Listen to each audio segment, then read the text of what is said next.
નમસ્તે દર્શક મિત્રો, કેમ છો? કોહલી ખબર ન્યૂઝમાં આપનું હાર્દિક સ્વાગત છે.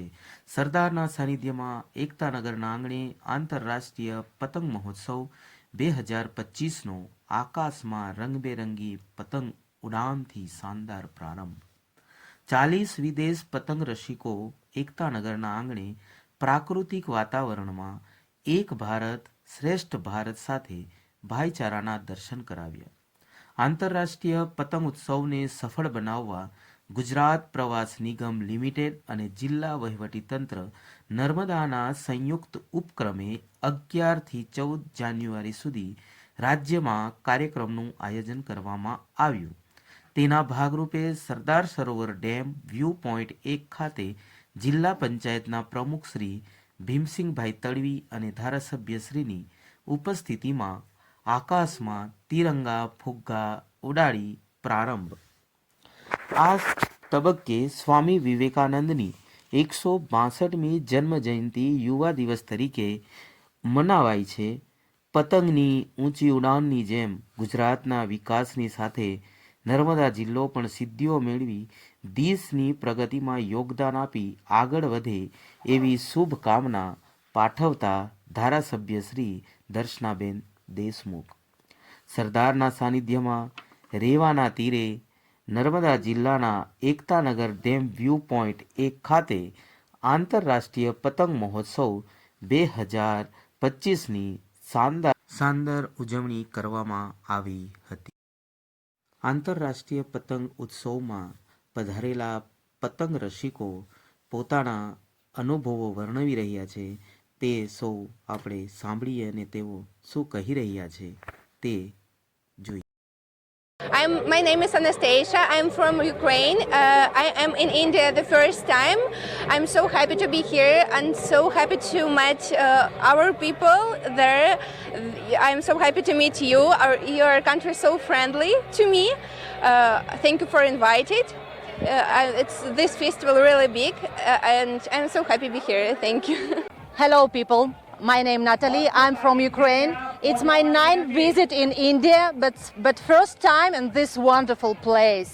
I'm so happy to be here because India a wonderful country and I'm so happy to meet my international kite flyers friend and I hope to back here next time, next year and after next year because wonderful people, always smile, always happy, always care about us.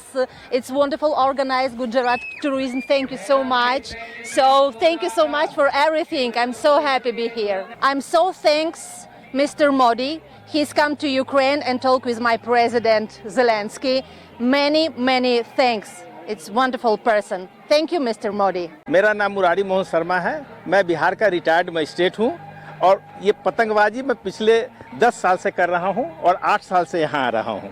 पतंगबाजी में मैंने यही चीज़ देखा है यहाँ के लिए कि कई देश के लोग आते हैं, आने के पश्चात यहाँ पर आके भारतीय रंग में रंग जाते हैं और नरेंद्र भाई मोदी के नेतृत्व में जो दिया गया है ये काइट फेस्टिवल वो पूरे देश को समग्र पूरे विदेश देश के लोगों को समग्र मिलाकर आज पतंगबाजी में हर्षोल्लास के साथ मना रहे हैं. सबों को मेरे तरफ से ये संदेश है कि इसमें पूरी तरह से लोग मिलकर और इसका आनंद उठाएं. ये हमारे लिए गर्व की बात है और गुजरात सरकार के द्वारा जो किया जा रहा है उनको मैं धन्यवाद देता हूँ कि हम लोग को वो मौका देते हैं कि इस फेस्टिवल में आके उनका योगदान मैं कर सकूँ. Hello, I'm Axel Kostos from north of Germany, Hamburg, and I'm here in India because I love India. I was here several times as well in Gujarat, a lot of festivals already since I don't know how many years, and it's a lovely area. I love the people and I love the festivals, and soon I'm gonna see my dream. I'm gonna go to the Statue of Unity and I'm happy to be here. Let's fly together. Kai Po Che.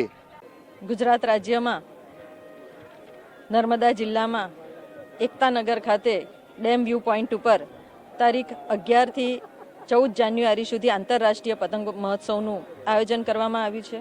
આ આયોજનમાં ગુજરાત અને દેશની સાથે સાથે 40 જેટલા દેશના પતંગ રસિયાઓએ આ મહોત્સવમાં ભાગ લીધો છે.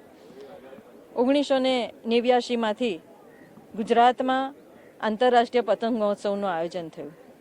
જ્યારે સૂર્ય મકર રાશિમાં ઉત્તરા દિશા તરફ પ્રયાણ કરે છે ત્યારે એ ઉત્તરાયણ કહેવાય છે. અને ગુજરાતમાં આ ઉત્તરાયણનો તહેવાર ખૂબ જ હર્ષ અને ઉલ્લાસથી મનાવવામાં આવે છે.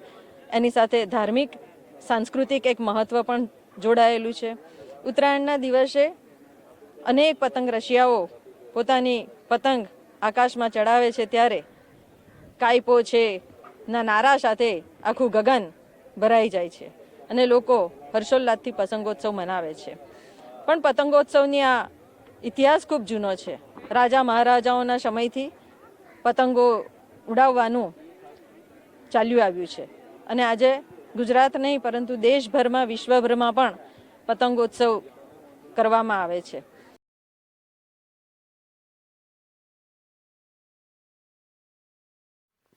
નર્મદા જિલ્લાના નાંદોદ તાલુકામાં શ્રાદ્ધ પક્ષમાં પણ પતંગ ઉડાડવાનું મહત્વ છે.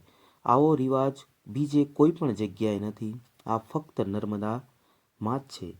ઉત્તરાયણમાં તલ ચીકી, શેરડી, ગૌ માતાને જુવાર બાફીને ઘૂઘરી ખવડાવીને તેની પૂજા કરવાની વર્ષો જૂની પ્રથા છે.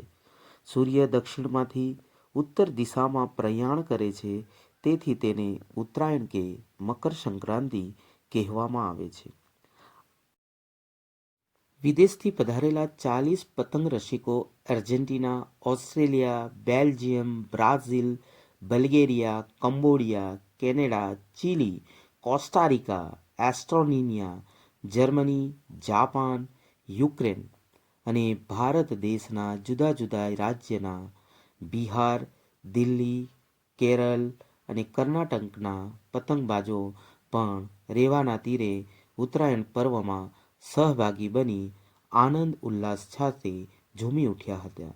આ કાર્યક્રમમાં નર્મદા જિલ્લાના યામોગી સાગબારા ગ્રુપ આદિવાસી યુવાનો દ્વારા કાર્યક્રમમાં લોકનૃત્ય ભજવીને પ્રેક્ષકોને અભિભૂત કર્યા હતા.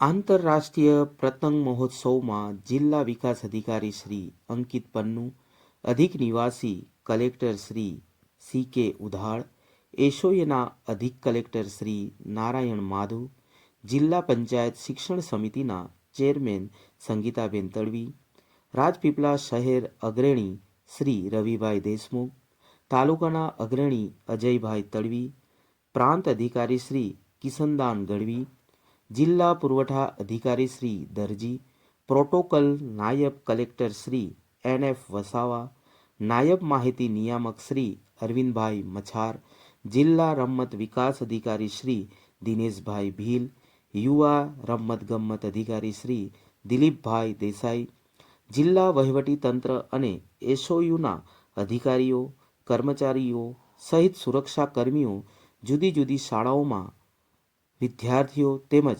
પર્યટકો મોટી સંખ્યામાં ઉપસ્થિત રહ્યા.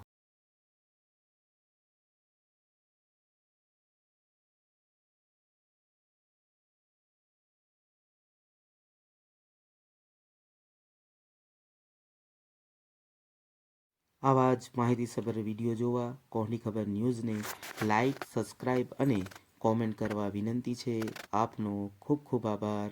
ધન્યવાદ.